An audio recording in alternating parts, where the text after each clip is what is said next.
Today, it's all about landscapes. Hey, did somebody say landscapes? No, landscape photography. There's only one thing that we love more than eating food with chopsticks, and that's photography.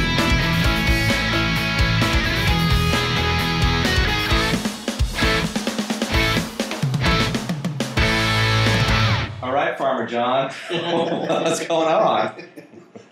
I thought we were doing some landscaping That's today. right, all about landscape photography today, and that's what we're going to do. We are. So here's what we were thinking. You know, have you ever been somewhere that the Grand Canyon? And you Have. Exactly. You've been there. So you look at all those photos, but when you show up, you look at it and you go like, this is amazing. You pull out your camera and you start going snap, snap, snap. You download them and you're like, oh. Well, you know, the Grand Canyon is one of those things that's so grand. Yeah. I mean, to your eyes, it's like, wow. I mean, you stand there and you can't believe what you're seeing. Exactly. And I do the exact same thing. I pull up my camera, right, take that picture, and go, click.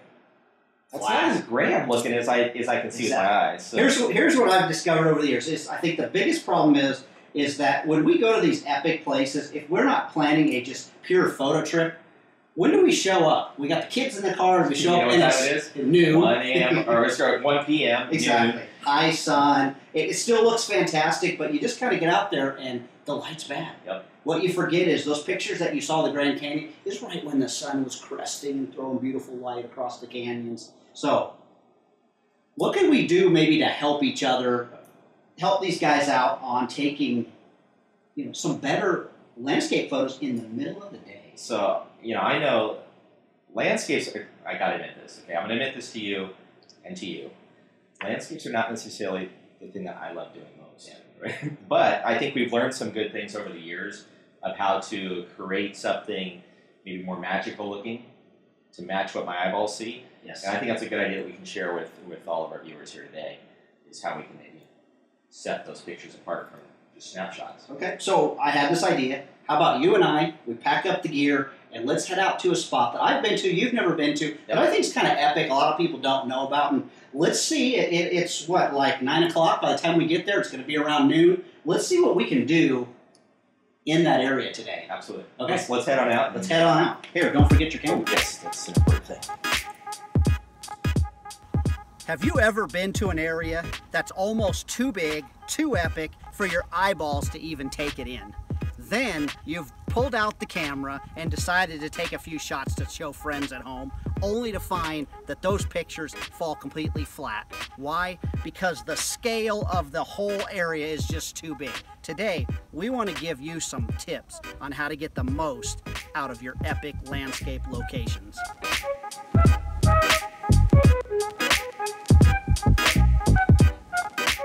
So one of the things we want to share with you today is the Sunny 16 rule. Now, if you've been watching the show, you know we've talked about it a lot of times. We're out here on a very bright sunny day. We've got incredible clouds, but the sun is still pretty harsh.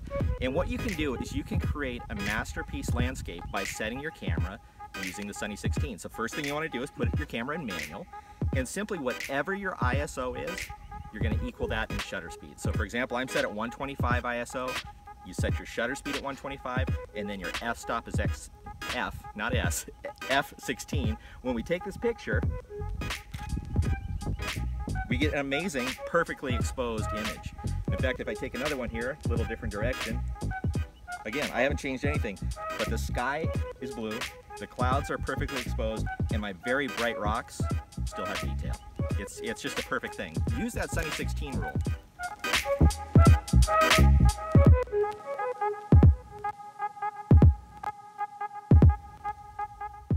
Oh, no, I'm not really sleeping. So why am I on the ground?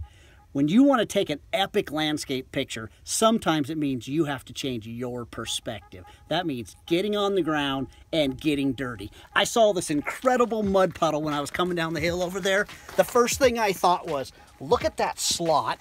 And how about if I got down really low? Now this is important. A lot of people I see get down really low, and they take a picture up here. I'm talking, get that lens all the way into that water to where you're touching the water almost. I'll put my hand under my camera to where my hand just touches the water, and I will fire off a shot and look at that beautiful picture. So change your perspective. Don't be afraid to get down on the ground if you want to create something incredible. So hey Mark, check this out. So this is where you just shot. I actually think I like this shot better. So one of the things to always remember when you're shooting landscapes is turn around, because sometimes the picture in reverse looks even more epic. So I'm just gonna actually hold my camera right down here. Let's see what we come up with. Oh, it just actually reminds me of some of the pictures I've taken in Yosemite Valley. I get the same type of look. Oh, that is pretty incredible. So Mark, come and check this out. I think we can have an epic shoot off right here to see which direction look better. But I think that's pretty good. So don't forget, turn around and you'll get maybe a totally epic picture. Also, check this out. So a lot of times what I do is I actually see the picture already in black and white. Now I want you to start thinking that way too. So we've got these little pools of water from the latest rainstorm, and again, a pretty bright exposure behind us, but I'm thinking this could make an epic high contrast black and white. So I'm gonna just kneel down here, frame up the shot. And I'm still continuing my Sunny 16 type of rule, and it looks pretty doggone amazing. But I think when I transfer this into black and white, you'll agree that it's a pretty nice shot. So always be thinking that way. Think of, wow, would this contrasty scene look better in color or black and white? Start training your brain, thinking in black and white. You know, sometimes when you're out doing these kind of walks, you just have to just kind of relax and take it all in and enjoy what you're seeing. You know, we've been out here a few hours, right, Mark? And yeah, and we've just pushed really hard to try to find good photos. Here's one of the things I was remembering when I was first learning photography. Remember how excited you were about like taking pictures of places like this? But you would get to them like we are now, middle of the day, and you would it would frustrate you to death because you're going, I can't find those epic photos. Right. You know, the gentleman that taught me photography, John, he used to always ask people this. He asked me this like 2 weeks into him teaching me photography, and he went, hey Mark, so you have a manzanita bush, which is a bush that grows around Northern California, and a pine tree. How do you make a good photo out of that? And I think I spent 10 minutes going, well, you know, if I use the rule of thirds and I put the pine tree on this side and I got the bush down here, maybe, you know, with the light coming, and he went, stop. Yeah. After I talked, and he went, you know what? It's just a pine tree and a manzanita bush. You're probably never going to make a great photo, so quit sweating it. Go out and have fun. And it's like, sometimes just enjoy it. And I've learned that over the years of, I can sit in my car now and go, it's flat, the light. I'm not going to create anything great, so I still want to go out and walk and see it. Yeah, so I mean, look at what's behind us, and you just think, you know, we're so busy looking through the viewfinder. That's kind of one of the frustrations I have with the selfie generation, right? Is that they are so busy taking a picture of themselves in front of whatever the epic spot might be, that they don't see the epic spot and turn around and just enjoy it, you know? And that's the thing too. We got to realize it's not always about being behind the camera, but a lot of times it's just being in front of the camera, putting it down, and looking around. I mean, you look around and think, this is just stunningly beautiful. I mean, God did amazing work when He built this earth, and it's there's so many things to see, and you're right. Sometimes put the camera down and just take it in. Yeah, just get out there and So that's our photo walk for today. Yep. We'd like to hear about your favorite spots around your house that you like to go for photo walks that maybe a lot of people don't know about. This is kind of a cool spot outside of Oroville, California. It's been in the news this year because you've had the flooding and the dam breaking. Big Oroville Dam. Gosh, a half hour outside of Oroville, and you were on top of this giant granite mountain. So in the comments below, tell us what is around your house that you like to go to that maybe people around you don't really know much about. Yeah, so give away your secrets. But here we go. Got a great time on this photo walk. Let's just enjoy the view.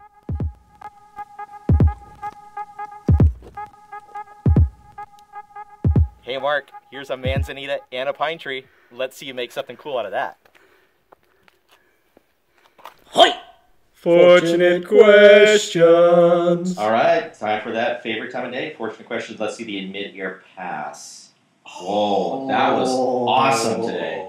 That was probably one of our best passes. It was. That's going to mean this goes down as the best passing episode ever. What do we got? I just love this. All right.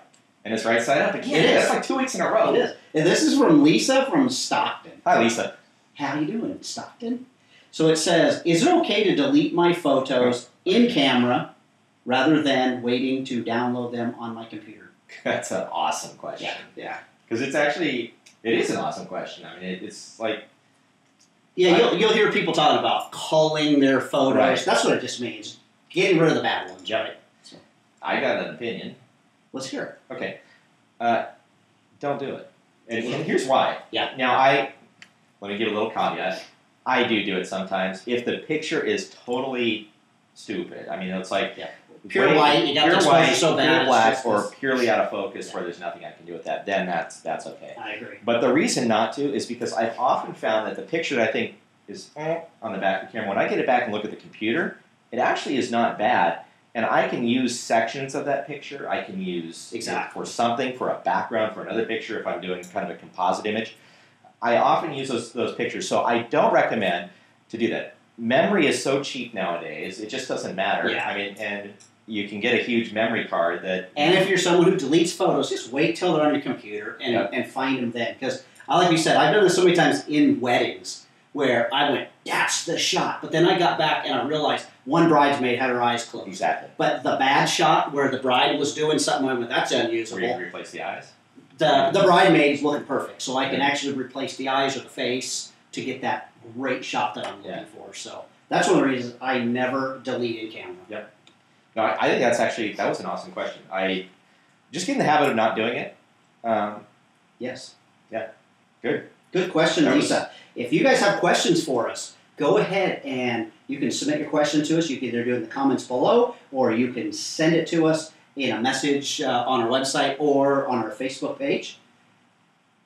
Yeah. And we will find a way to shove those into a fortune cookie, and maybe it will make it on the show. We want to hear from you.